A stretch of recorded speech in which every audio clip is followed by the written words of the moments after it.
Marco Rubio has really become one of my all-time favorites, ladies and gentlemen. I love this man dearly. I'm Tal the Traveling Clat, your favorite Zionist prince.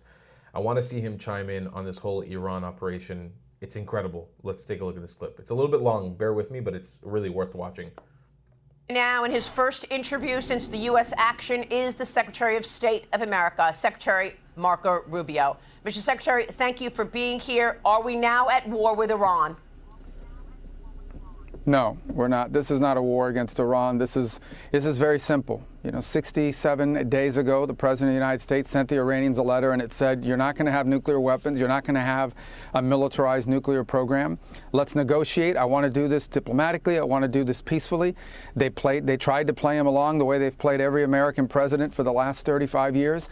And, the president told them, if we don't get a deal, which is what he wanted, then I'll have to handle it differently. And that's what he did last night. He handled it differently. But that was an Iranian choice. We didn't make that choice. They did.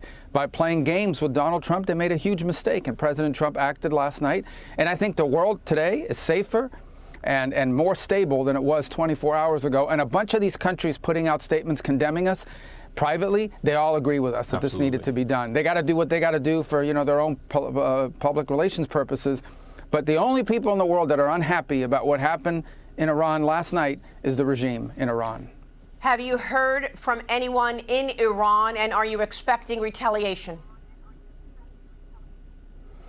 Well, if they retaliate, it'll be the worst mistake they've ever made. Look, we can fly in and out of Iran at will. We went in last night. The president sent our military forces from halfway across the world, went in, conducted this operation, left. Not a shot was fired against us.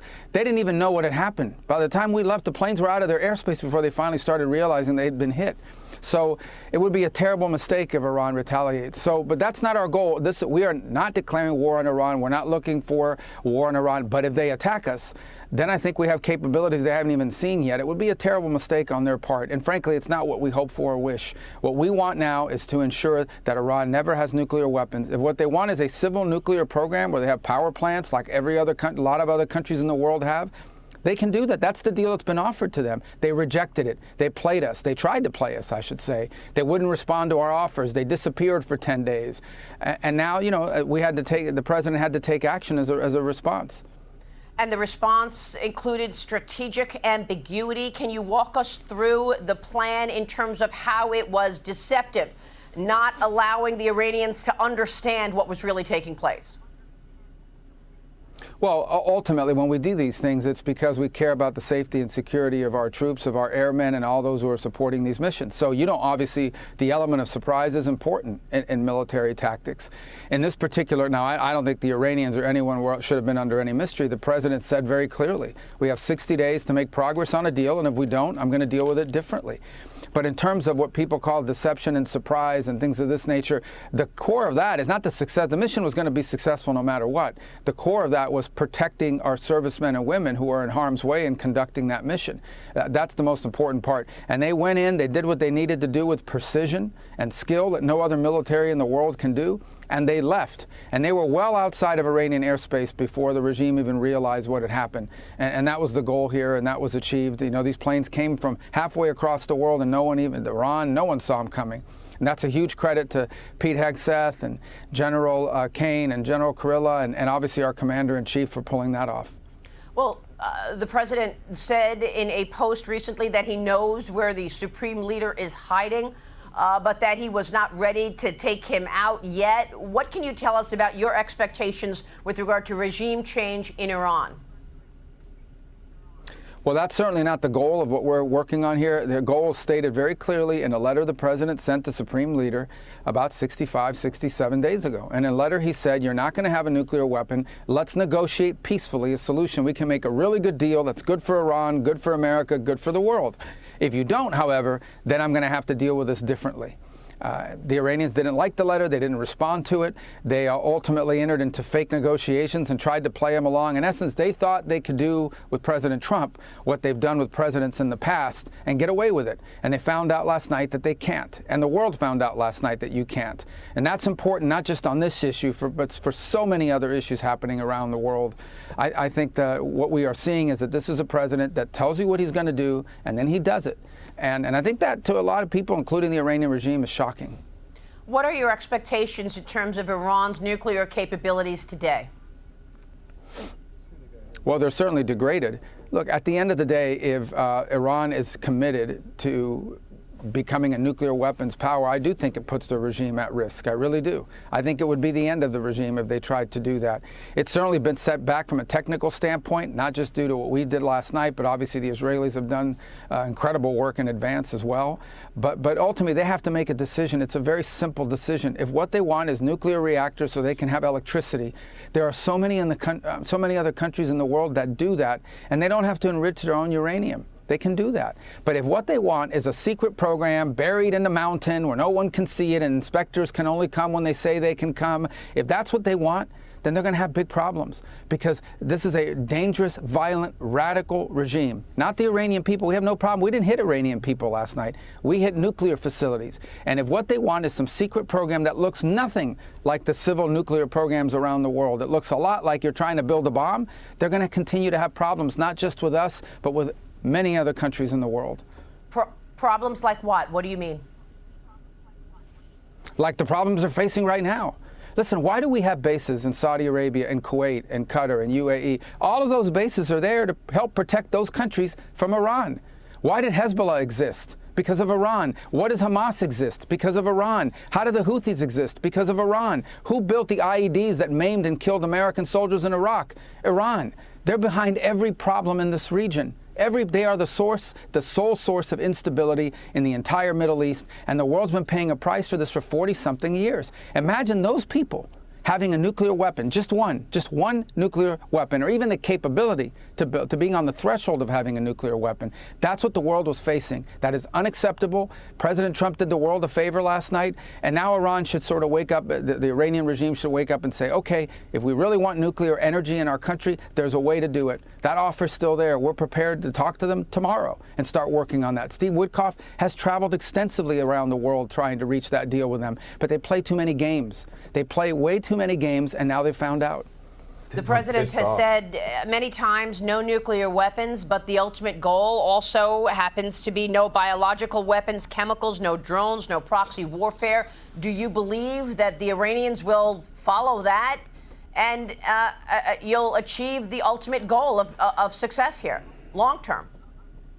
Well, I don't know what they're going to decide to do next. If they're being rational, I think they realize, if what they want is a country that has a nuclear energy program, they can have that. I mean, many countries around the world, I don't like the regime, but we're not into the regime change business here. We're into the safety and security of the United States business. So that's a choice they'll have to make. I hope they're being rational in their decision making. But I think the most important thing I hope they realize is the game is up. Okay, they have played the world for 40-something years with these nuclear talks and this, delaying things. They got a crazy deal out of John Kerry when he was Secretary of State under the Obama administration, where they got billions of dollars, and by the way, agreed to something that allowed them to continue to build their missile capacity and sponsor terrorism. They've been playing the world for 40-something years. They're not going to play President Trump, and they found out last night that when he says he's going to do something, he'll do it, and he doesn't want to do it. It's not his first choice. But it's the only choice. That's the only choice the Iranian regime left us, because they play too many games. They use diplomacy to hide behind and obfuscate and think they can buy themselves time. They think they're cute. They're not cute. And they're not going to get away with this stuff. Not under President Trump. The Europeans have been feckless pretty much throughout this conflict in the last several weeks. What are your expectations for our partners and allies in Europe? Well, look, I think the Europeans, particularly the Germans, the French, and the Brits, have made very clear that Iran cannot have nuclear weapons. In fact, I think the French, for the first time, have kind of leaned forward even more and said they can't even have an enrichment capability. There are existing sanctions under the old JCPOA that we're no longer a part of, but they remain a part of. Iran is in complete violation. Okay, and so those three countries have to make a decision by no later than October of this year whether to put sanctions back on Iran, snap them back. And we encourage them to continue to press them on that front, because that's another set of pressure. So, obviously, these are allies and partners we work with closely on a bunch of issues around the world. And I think they have in their hands a very powerful piece of leverage on the Iranian regime, which is the snapback provisions under the previous JCPOA.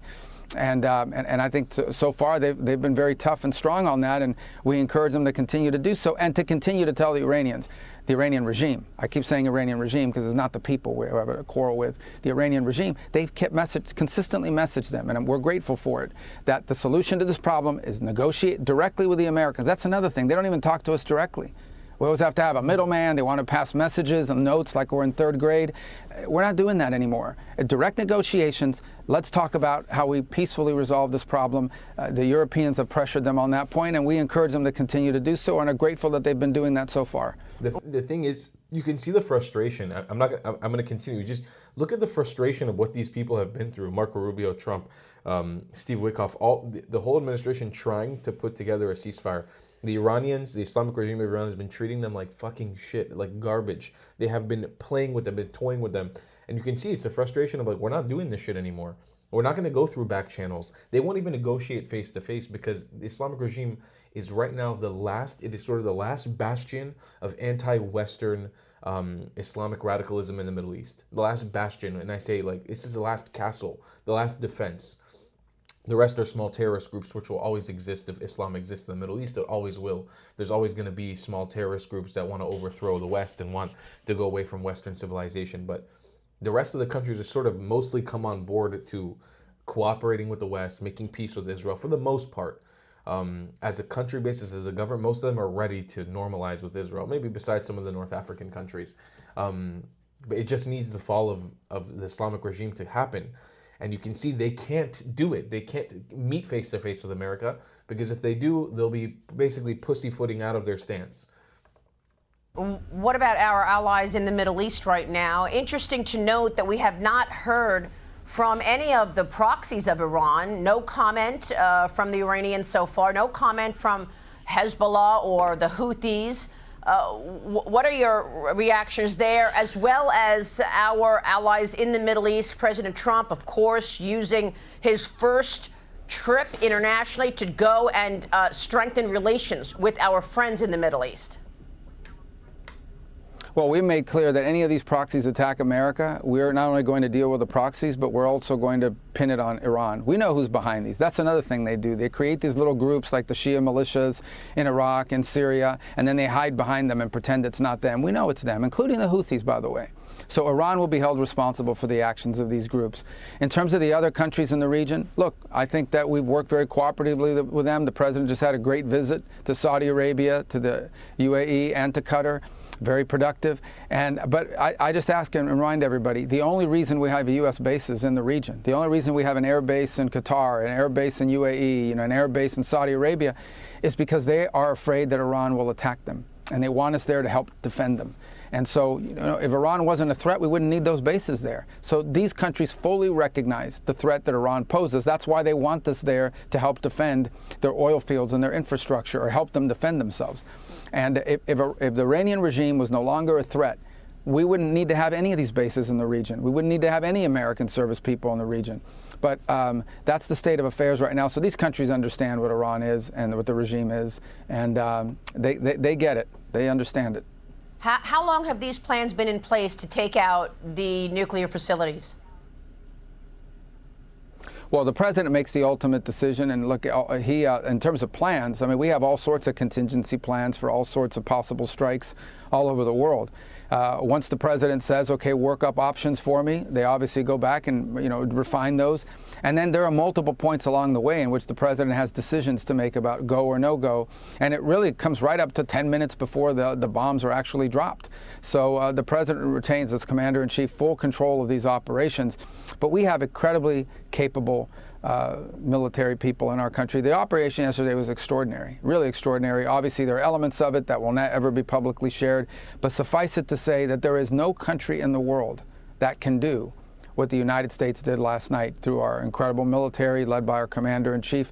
And I think a lot of credit goes out to Pete Hegseth, our defense secretary. Did a phenomenal job of managing this process. And obviously all the way down to the airmen and others who conducted this operation. It was flawless. It was perfect. It was executed with extraordinary skill, and I think demonstrates the capabilities we have, which no other country in the world has anything remotely close to this. Secretary, what does the road ahead look like from a military standpoint in the U.S. regarding Iran? over the near term? Well, we've achieved. Yeah, we've achieved our objective. Our objective was to severely degrade and/or destroy 3 nuclear sites inside of Iran. One of them had 60% enriched uranium. 60%. Remember, you only need like 3.67% for a nuclear power plant. You only need 20% enriched, very small quantities for like medical isotopes and that kind of thing. The only countries in the world that have anything close to 60% enriched uranium are countries that have nuclear weapons. They have stored 60% enriched uranium in one facility there called Esfahan. They were threatening to create even more of it. And then they had all these centrifuges that were capable of enriching up to weapons grade at 90% buried in mountains. I know, but it's all for peaceful purposes. Give me a break. Everybody gets it. Unfortunately, they've been able to get away with that game for a long time. Those were the objectives last night. We hit 3 nuclear-related sites controlled by the Iranian regime. And now what happens next will depend on what Iran does next and the regime does next. If they attack us, it would be a terrible mistake on their part. There are they are completely vulnerable. They don't control their own airspace. They can't protect their own airspace. They can't even protect their own leaders. So I think it would be a big mistake if they did anything against us. But look, they'll have to make that decision, and the president will respond accordingly and decisively. But no one, after last night, should be under any illusions. When Donald Trump says he's going to do something, when the president says this president says he's going to do something, he's not just wasting words. He means it. So, was it fair to say they were 1 week away from having a nuclear weapon, and is that all destroyed at this point? Is that gone? I think it's fair to say they have everything you need to make a nuclear weapon, everything. They have the enrichment capability, they have highly enriched uranium in sufficient quantities to make at least 9 or 10 bombs. All they have to do is spend a couple days enriching it from 60 to 90%. We're certain they have a weapons design, they have mid-range missiles, they have short-range missiles that they could put warheads on, and by the way, they claim to have a space program. It's not a space program. Iran's not going to the moon. They have a space program because they're trying to develop ICBMs, long-range rockets that could one day reach the United States the way North Korea can already reach the United States with their ICBMs. That's what they're working on. They have all the pieces in place to have a nuclear weapon. All that's missing is flipping the switch. But in terms of all things you need, all the structures, all the science, all of that, they had it all in place. Now, not so much.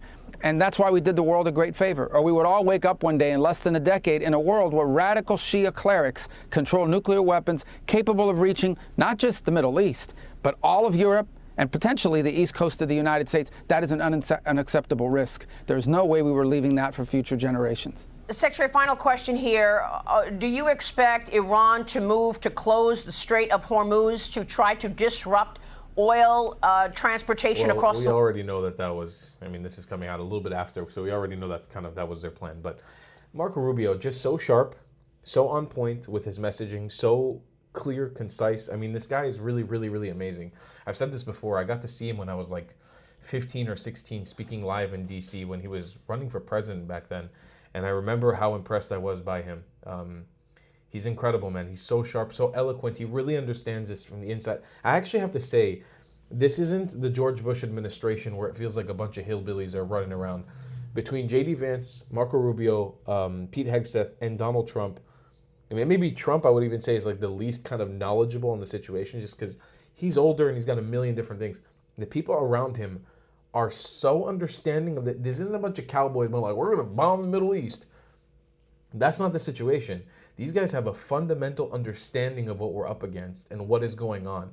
These guys are sharp, they're on point, they're politically savvy, they're historically savvy, they're using the right terminology to differentiate between the people and the government. It's like very, very impressive. So I commend them, and I want to see more of this, and I'm excited to see what Marco Rubio does as Secretary of State with more foreign and international policy. I'll see you guys in the next one. I love you a long time. Goodbye, Klutz. If you believe in my content and want to support me, just know your help is needed. There's a bunch of great ways to support me, being PayPal, Buy Me a Coffee, or joining my Patreon community down below. Patreon is the best way to support my channel, and you'll get a bunch of cool perks depending on what tier you join. Another great way to support me is by buying my merchandise on thetravelingclat.com. I regularly drop new merch designs like this beautiful hat, or this amazing shirt, where you can support the channel and get something cool for yourself. I also have an amazing Discord community with people from all over the world. Thank you so much